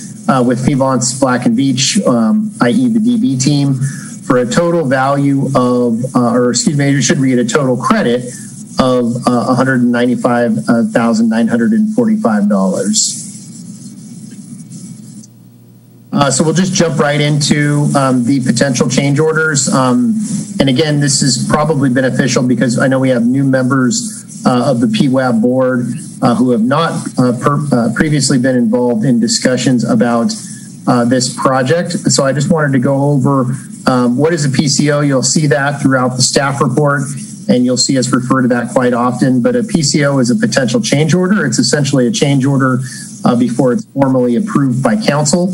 And we have a pretty specific process that we've gone through since 2018 when we issued the City Council issued a contract with Black and Beach Felance for design build of the water reclamation facility. So a PCO really starts with a suggestion change to the work, and that could be identified by members of the program team, members of city staff, or members of the design build team. When that change is identified, we look at the current scope of work for the design build team to determine if it is indeed a material change to their scope. If it is not a material change to their scope, then the change would be incorporated into the project without any contractual changes or change in the contract value for the project. Typically what happens is a raw order of magnitude cost is developed by the design build team and is really brought to us at the staff level to look at it and say, does it make sense for us to move forward and invest any more time in a potential change to the project? Once that decision is made at the staff level, or we have a discussion at the staff level, often with the design build team to determine if it does make sense to implement a change based on the ROM cost. And one example of something might be a small material change in some piping, for example. It may be more cost effective to leave the piping as is because of the additional engineering costs and those types of things. So those are the types of things that we weigh in on when we look at a raw order of magnitude costs to determine if it makes sense to move forward. Once we have made a decision to move forward, a draft PCO is developed by the design build team. That draft PCO is reviewed by the program manager, and I should insert here, now that we're in construction, and not just working on the design work, we have kind of another layer or sub-layer of review that happens with our construction manager for the work project. He's often the first person that is looking at the draft PCO and provides comments even before it goes to the rest of the program management team. We have our program management folks, cost estimators, construction cost estimators that can look at the PCO, can look at the scope of work and determine, one, is the scope of work appropriate, and number two, are the costs for the identified changes appropriate. If we have any comments, we provide comments in writing, typically to the design build team, and when we discuss those comments, and based on how those comments are being handled by the design build team, we will finalize the PCO, make any changes and finalize the PCO, and then move it into kind of contract negotiations. And I say that because we oftentimes can go through this PCO process, and until the end, we haven't determined the entitlement for it and who essentially should be responsible for the cost. And so that's often something that we go through as a negotiation at the end once we have a final cost for the change. So that is a PCO or potential change order and the process that we go through as a group to review those and get to a point where we're bringing them to you all to take a look at and then on to council. So this evening we're talking about two potential change orders that we're bringing to you. The total cost impact is actually a credit of around $195,000. And it's made up of two separate PCOs. There's a cost increase component of about $273,000 and a cost savings component of about $469,000. So adoption of the PCOs, if council does indeed adopt these PCOs, they would increase the remaining contingency for the work component of the project from around $650,000 to about $810,000. And again, PCOs will result in an increase in the total project contingency and a reduction in the current contract value for the design build team. So this is an interesting situation. The previous amendments that we brought to you and the previous PCOs we've discussed, the mix of those between credits and cost increases have always resulted in a cost increase and an increase in the guaranteed maximum price for the design build team. And we're actually dealing with the opposite here this evening, which is nice for a change. This table here is a summary of the contingency for the water reclamation facility component of the project itself. So not the total overall program or collection of projects that make up the water reclamation facility project, but just the facility. This is the evolution of the project contingency from the negotiation of the original agreement. So at the beginning, the original GMP was just over about $67.2 million. We had a specific contingency for this element of the work of about 10% of the construction cost, which is about $6.2 million. With amendment number 1, that was reduced down to $4.6 million. Amendment number 2 brought it down to just over $4.5 million. Amendment number 3 was rather large. We dealt with a number of items in amendment number 3, which actually ate all of our contingency and resulted in an increase of the overall budget for the project. Based on our request and council's agreement, we added another $2.9 million into the budget to cover the reduction in contingency and give us some remaining contingency to deal with. After amendment number 4, that contingency was reduced to about $615,000. And this evening, we're discussing amendment number 5, which would result in an increase of the contingency to about $810,000. So the two PCOs that we're dealing with here tonight are actually, we need to go back in time and look, and they're essentially reversals of previous PCOs, reversals or changes, I should say, to previous PCOs that have been adopted. So before we talk about the credit, the large $467,000 credit that we're discussing here this evening, we're going to talk about PCO number 58. The details of this PCO are in the staff report, but in a nutshell, this PCO deals with the permanent wildlife exclusion fencing that is required by the biological opinion that we negotiated with the United States Fish and Wildlife Service back at the end of 2019. We were required to add to our design a fence consisting of about a 5-foot stem wall that's 3 feet in the ground and 2 feet above grade, has a small concrete lip on it to prevent California red-legged frogs from climbing that fence. Affixed to the top of the fence, as you'll see kind of at the bottom of that figure, is a 6-foot chain link fence with privacy slats and barbed wire on top. So when we brought this PCO to PWAB and then later to council for approval, it had a cost of about $856,000.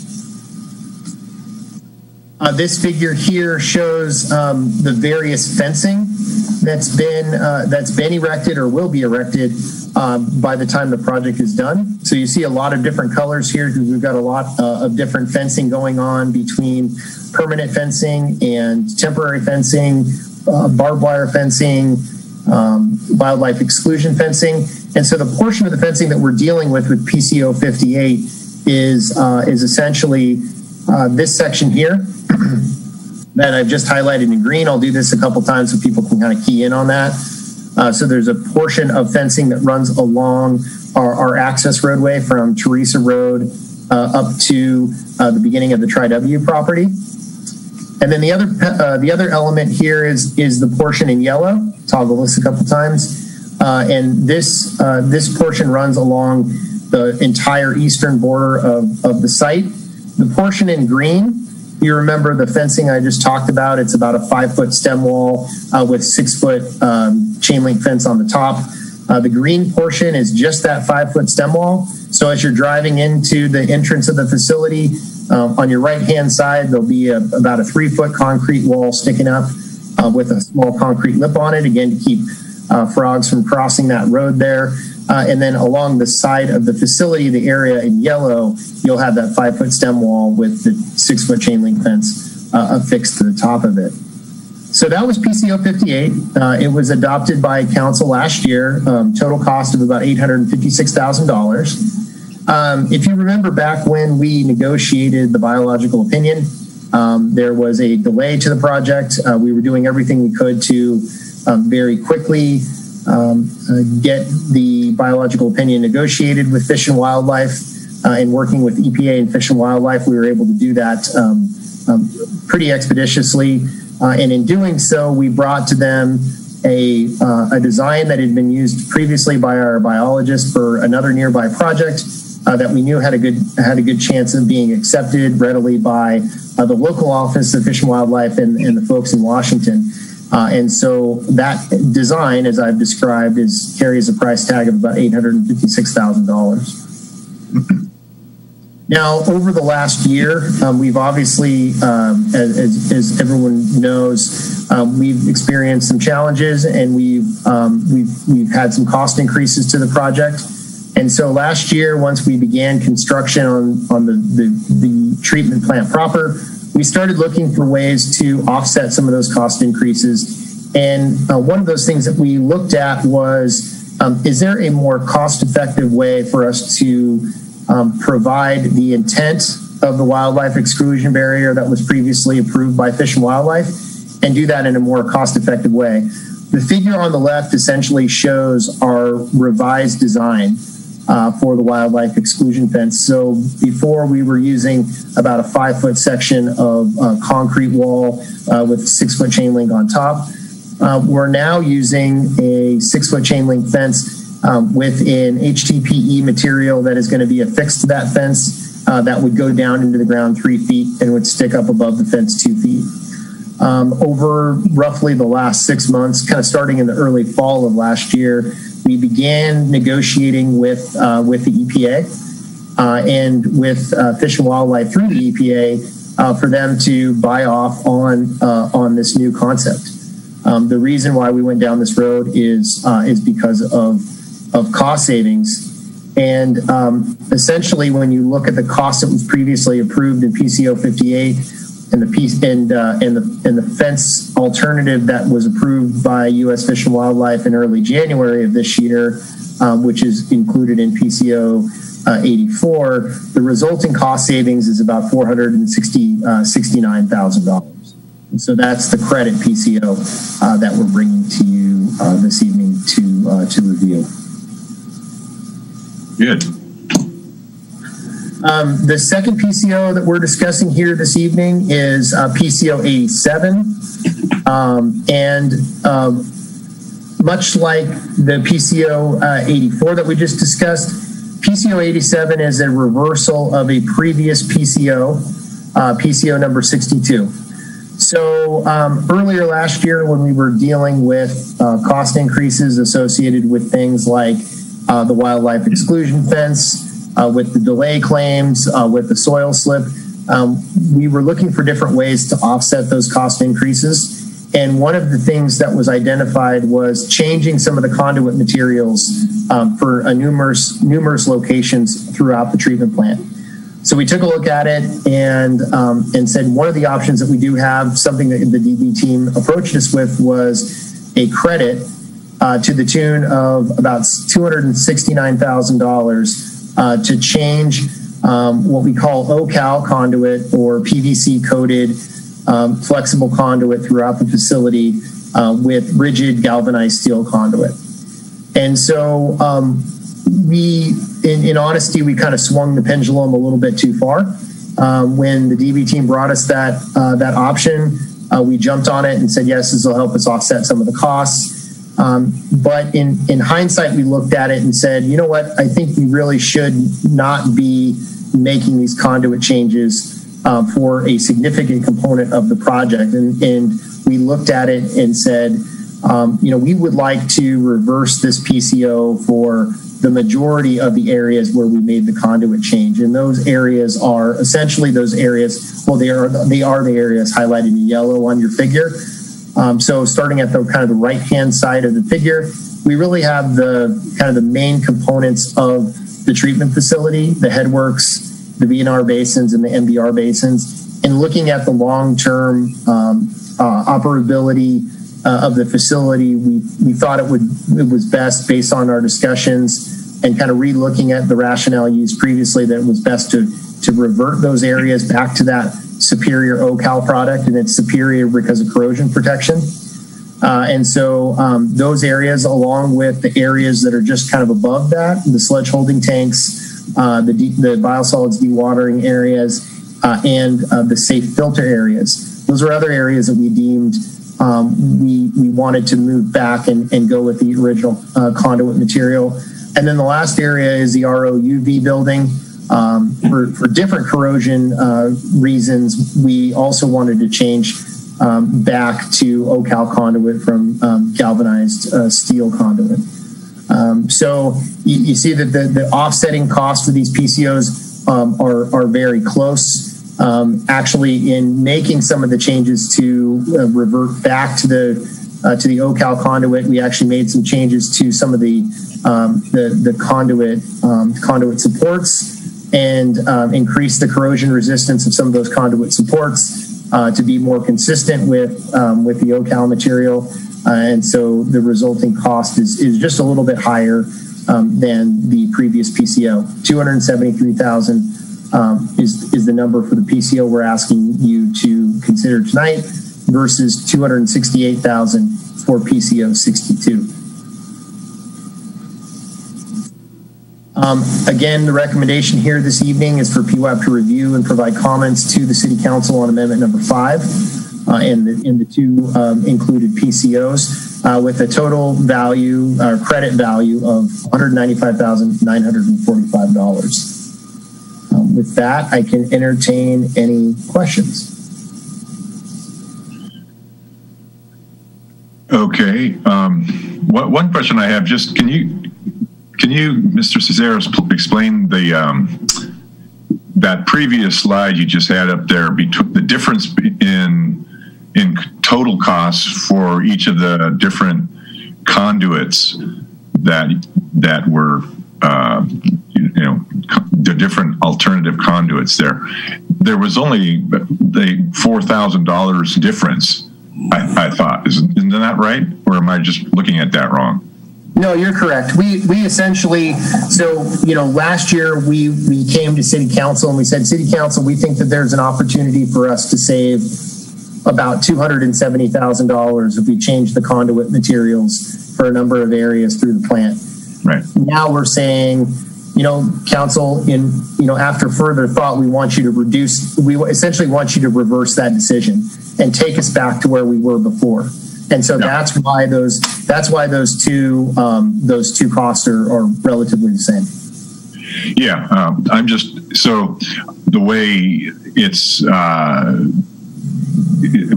accounted for here, you just bring back that original cost and put it here. And I was under the impression that once those changes earlier had been made, it already has added to or decreased, depending on if it's a credit or not, but the costs changes so that only the difference now going back would be recorded here. But just moving forward, that original PCO or PCO number 62 has to be sort of, when you reverse it, you have to bring the full cost back into the calculation here at this time. That's all. Correct. That's right. Yeah. So the overall impact, when all is said and done, the overall impact to the budget is about $4,000. So it wasn't like we decided to change the conduit material. We made that change. The contractor installed the conduit material, and now we have to go back and change it. It's the resulting net difference is $4,000. None of that conduit has yet been installed. Yeah, so right now it's just numbers on paper versus actual materials that have been installed in the field. Okay. Thanks for clarifying that. Questions? Anybody have questions? Yeah, I do. John. So one of the things which I'm kind of watching is how profit is paid for. So with this reduction, you're actually increasing the what's the term for it? Contingency. And so the profit savings, profit fee will be rolled into the contingency. At some point, that profit will have to be reviewed when the project is completed and we no longer need the contingency. Is that correct, Eric? That's correct. It's going back into the project budget. And so, essentially, the current budget for the project is $138.6 million. This is essentially just adding contingency amount that if the city doesn't spend, then they don't take the loan out for, and it's not part of the project costs. The profit impact, I think we've gone over this before. The way that the profit is calculated is the change order is built, and then the way that the contractor is paid out profit based on the actual cost that they spend. So they invoice us for cost with multipliers on top for overhead and profit to the tune of 6% and 4% respectively. So the contractor does $100,000 worth of work in a month. They send us an invoice showing how that $100,000 is accounted for between labor and materials. And then they put their 10% markup on top of that for overhead and profit. I thought it was, okay, I thought profit was 5%. Is that right? No, profit is 4%. And the overhead is 6%. Okay. When I was doing federal cost reimbursement contracts, profit was, paid, so 90% of the earned profit was paid out, 10% was put into an account for payment at the completion of the project. Is something similar being done with this project? We do hold retention. Okay. So we hold a 5% retention on the total cost. So that's not just on the profit.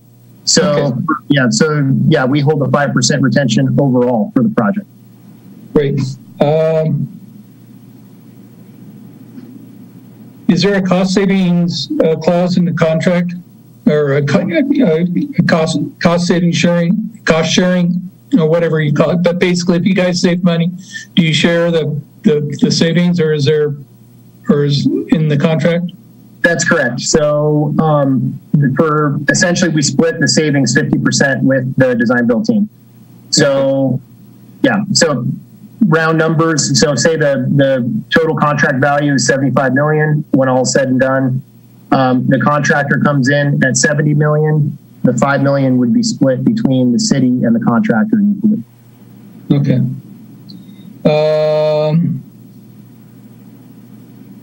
Rob Livick had mentioned there was some pictures of the latest slide. Do you know where I can find that? I couldn't find it on the city website. Let me, as we're talking here, I can take a look and see if the latest aerials on the website show in enough detail the slide. How small was it? What's that? How small was the next slide? Well, that's what we're in the middle right now of figuring out what to do next. I should say we're working on what does the investigation of the slide look like in round numbers. The previous slide that occurred was about I want to say it was between 12 and 15,000 cubic yards of material is what ended up being removed from that first slide, and I think that estimates on this current slide have been put at about 10%. Okay. Just to give you an idea of the magnitude of the slide that we currently see based on the magnitude of the slide that occurred previously. Now, that's the material that has shifted and then we can see moving. And what we're trying to figure out now is what investigative methods are we going to go through to figure out what's going on underground to see if this is if this is the extent of the slide or if there's something larger that we're dealing with. Okay. And then I have a last question, which Scott can address or Rob can address at the end. There was some discussion of a sewer fee study. Is that underway or is that still on hold until we get a little bit more information? That's on hold until we lock in the SRF loan rate. So we should have that locked in somewhere between early March and early April, I believe. That's where we're still on schedule, Eric, to get that. That's loan. Correct. Yeah, essentially, it could be as early as it could be as early as in the next couple of weeks, based on our latest discussions with SRF. Now that the master file has been finalized and has been routed for approvals, the interest rate should be locked in within the next several weeks. So and right now, SRF is at 0.9%. Correct. Oh, thank you.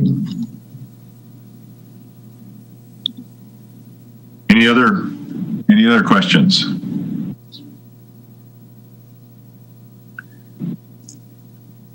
This is Doug. I just very happy to read this letter from the Fish and Wildlife Service that they went along with this proposed change. So I think it's great, and I'm just kind of wondering how did that? I guess it was what we're doing is replacing the cinder block with the fencing and then this plastic sheeting. How did that come about?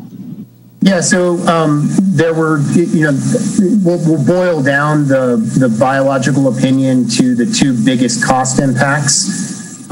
Those two biggest cost impacts were Fish and Wildlife said you need to put a temporary wildlife exclusion fence around the entire property during construction.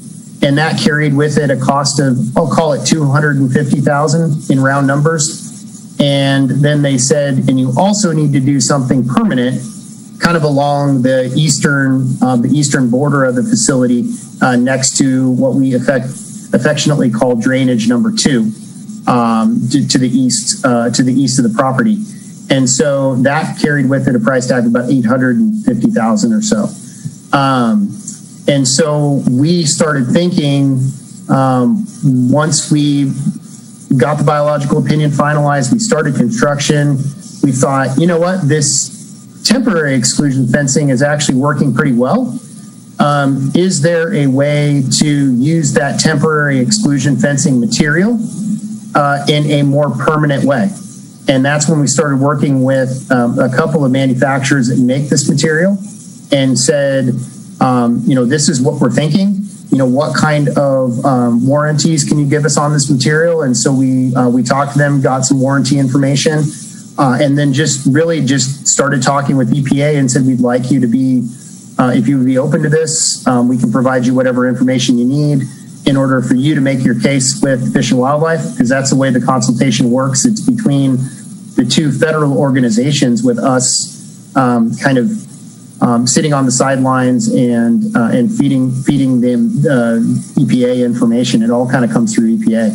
So really big thanks to EPA for helping us with that and being open to the concept. And then Fish and Wildlife staff, both at the local level and Washington level, we're very open to it as well. And went a couple rounds back and forth of additional supporting information. But at the end of the day, they were confident in the approach and approved it. Excellent. That's great. I'm real happy about it. I'm wondering if we should ask if there are any public remarks at this point in terms of the new fencing that's being proposed for this cost overrun or cost credit. Actually, if that I know that there's just people in Morro Bay, ratepayers in Morro Bay, who had initiated the environmental review, and I'm just wanting to hear if there are any voices in Morro Bay who would feel that this, how they feel about this proposed cost overrun and the proposed fencing. Would there be anybody object to asking if there's any public comment right now about that?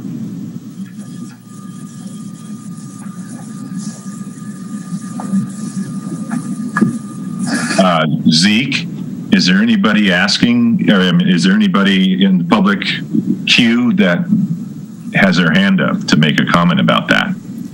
No, sir, not at this time. All right, thanks.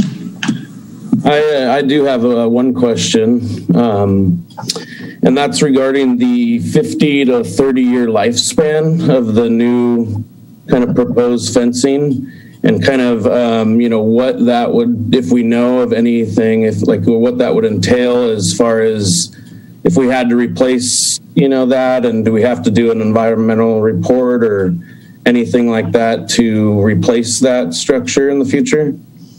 Yeah, that was one of the one of the contingencies of their approval of this revised approach was we had to change some of the language in the biological opinion regarding the process that the city would go through if in the future it has to be replaced. And so I believe, and I'm just pulling up the document now because I only had the screenshot on my desktop, but it requires the city to provide a prior notice to the EPA, and then the EPA needs to provide that notice to the service if the city needs to replace that material. There's also a requirement in there regarding annual inspection of the fencing to make sure that it retains its integrity.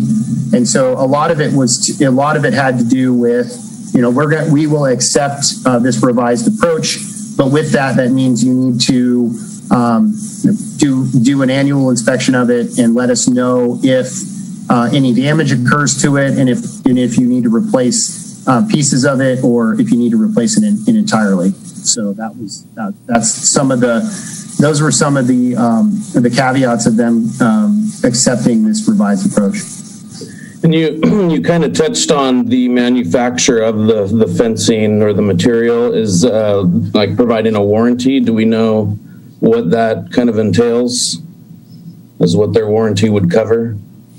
Yeah, there's two different manufacturers that we looked at, and both of them carried one of them carried a 10-year warranty, and I believe one carried a 7-year warranty.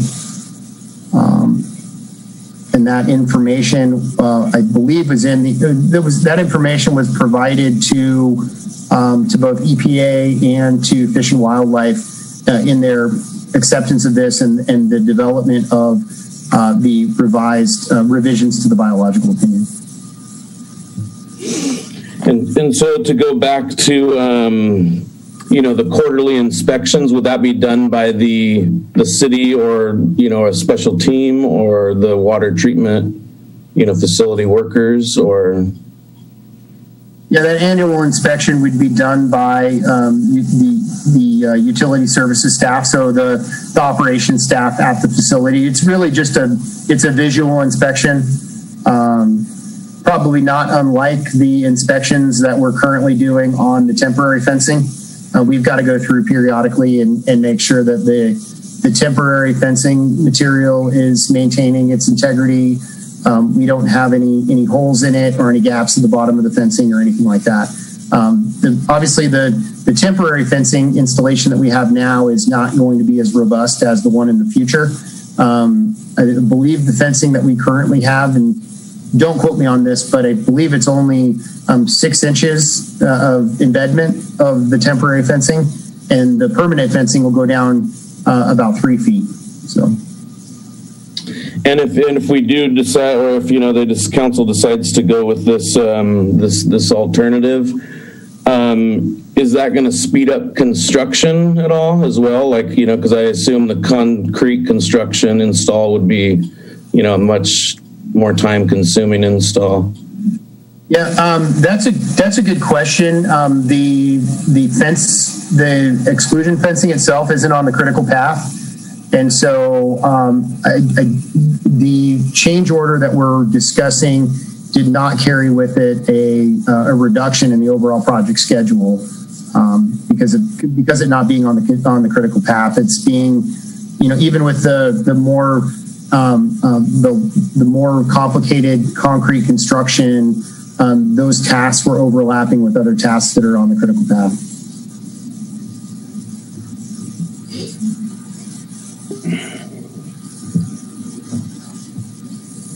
Are there any further questions from the board?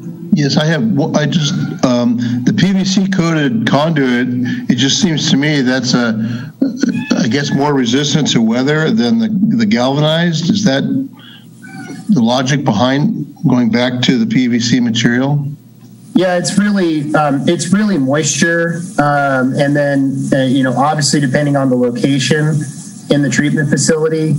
when we're dealing with areas that have high concentrations of hydrogen sulfide, with the moisture, you get essentially sulfuric acid that will cause corrosion of metallic components. So the OCal material is it's expensive, but it does provide kind of superior corrosion protection compared to the other conduit materials or other conduit options. Okay, it makes sense.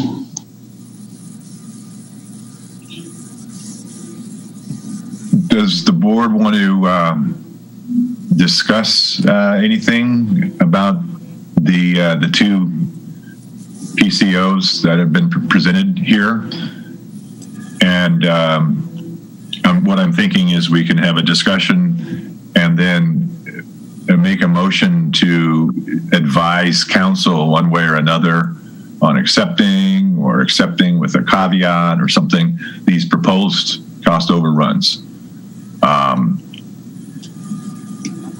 Anybody have any comments or discussion about the two cost overruns here proposed and how we should proceed in terms of our requested advice to City Council?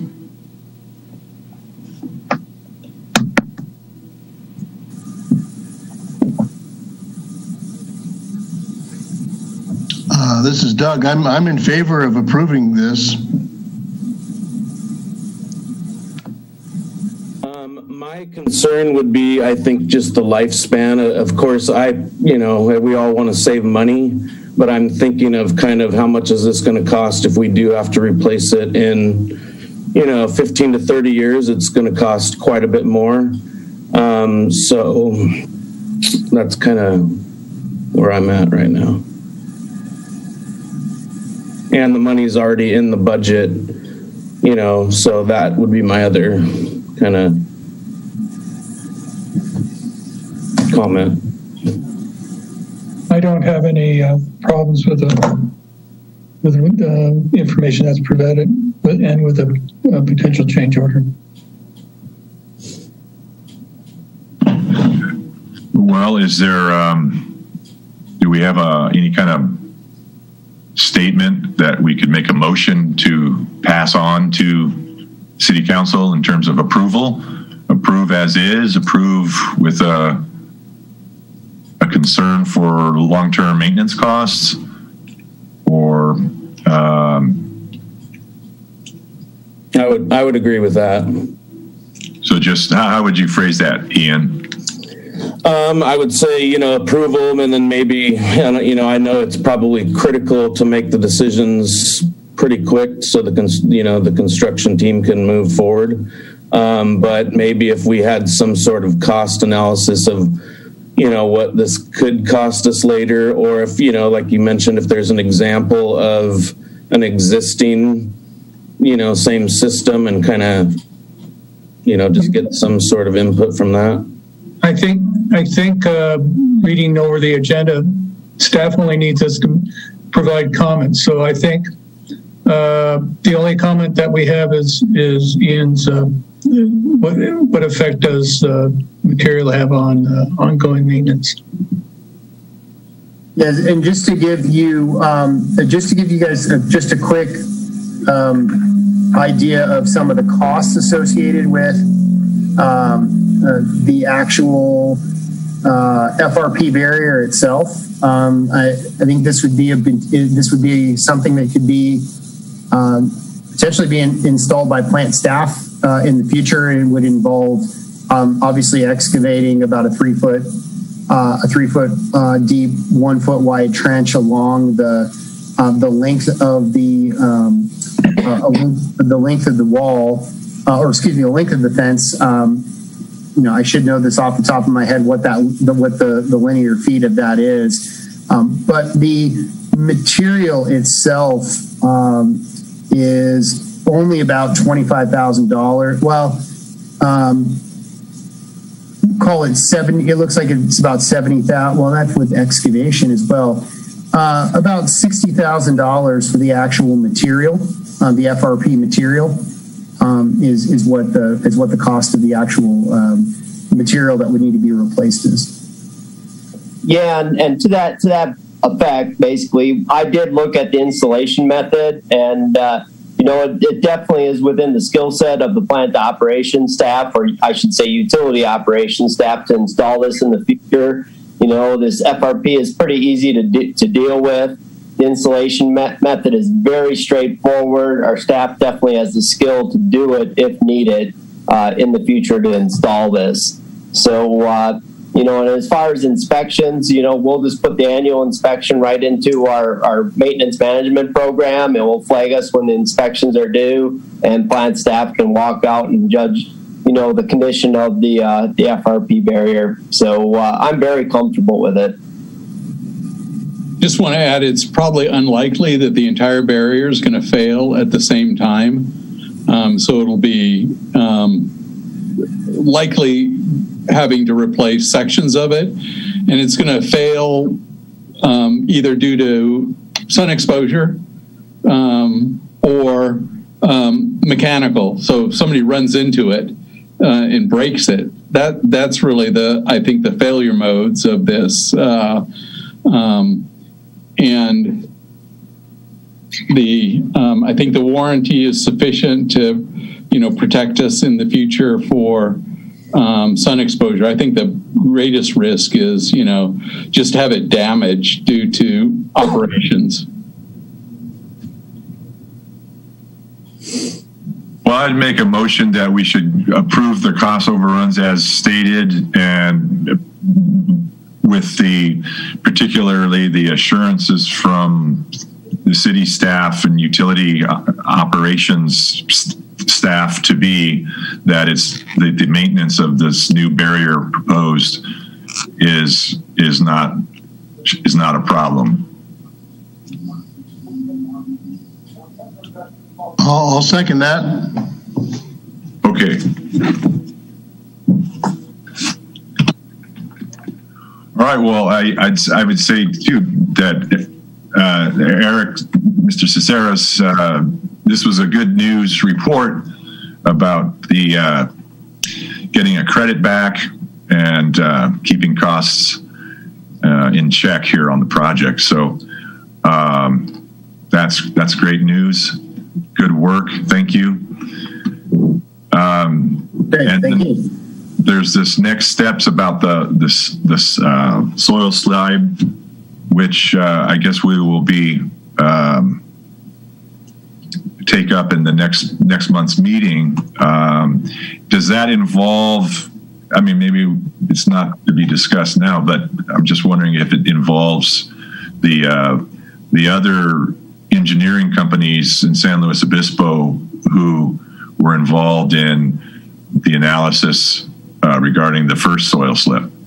Yeah, I want to be careful a little bit of how much I say before we have all of the information, and we have not yet determined kind of the responsibility ultimately of number one, we don't know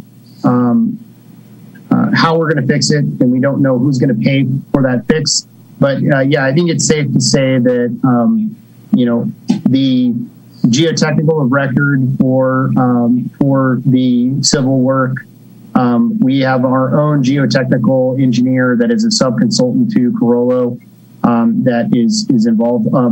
They are both involved, as well as engineers on our side, as well as engineers from Blackie Beach. So it's this one's bringing everybody out for sure.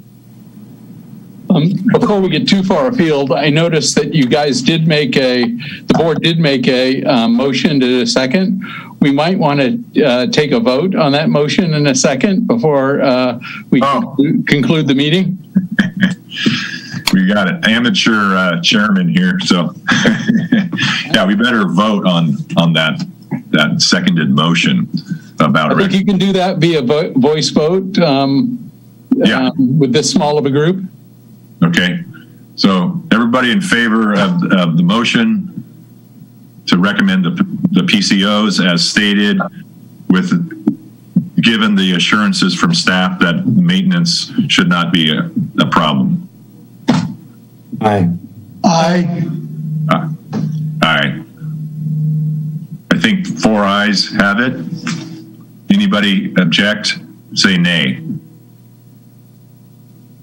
Okay, I think the unanimous pass of the motion. Very good, Mr. Chair. Okay, thank you. Okay. Okay, so that, well, do we ask for any public comment at this point? No. You already covered that, sir. Okay, so this concludes the meeting. You could add, let's see, future agenda items before adjournment. Oh, are there from the board members? Yes, sir. Are there any future agenda items that board members would like to put on the next meeting's agenda? Yes, this is Doug, and I'm still asking for the city council work plan. Okay, which we heard from Jeff Heller a year ago, and so far we haven't had a work plan. So would like to see that on our agenda, please. Yes, and I can respond to that, sir. As we discussed, I think last meeting, the city council is postponing or delaying the goals process until we sort of turn the corner on COVID. So we're probably looking at re-engaging or initiating that process sometime in May, which we would seek input from the boards and commissions for the city, as well as our community members, and then go through that process. And then that'll create action items for the year, and those will be brought back to the boards for their respective portions of the work plan. So we haven't forgot about that. It's just, it's on a 2-year cycle, but we're delaying it because a lot of our attention is still focused on turning the corner on COVID. Okay, got it. Sorry if I didn't make that clear last meeting, but we definitely want to bring that to you guys. Obviously a lot of the focus moving forward is going to be our capital improvement plan. So we definitely want your input on that. And some other things coming down the pike are including reviewing our potential for paid parking and a couple other initiatives that you guys will want to weigh in on. Okay. We will bring forward our One Water capital improvement projects next time to lay out the details of where we are and where we're going on those construction projects. All right. Well, sounds great. Well, thank you, everybody. And unless I'm missing something, Scott or Rob or... No, you covered it. You just call adjournment, and regular next meeting is March 17, 2021 at 5:30 p.m. via teleconference. Just call that and you're good, and nice job on your first meeting. Okay, well, the next meeting, as was just stated, is March 17th at 5:30 via teleconference. We'll look for everybody then and look for the agenda packet to be published about a week beforehand. And the meeting is therefore adjourned. Thank you. Nice work. Thank you. Thank you. Ian. Yeah, thanks, Ian.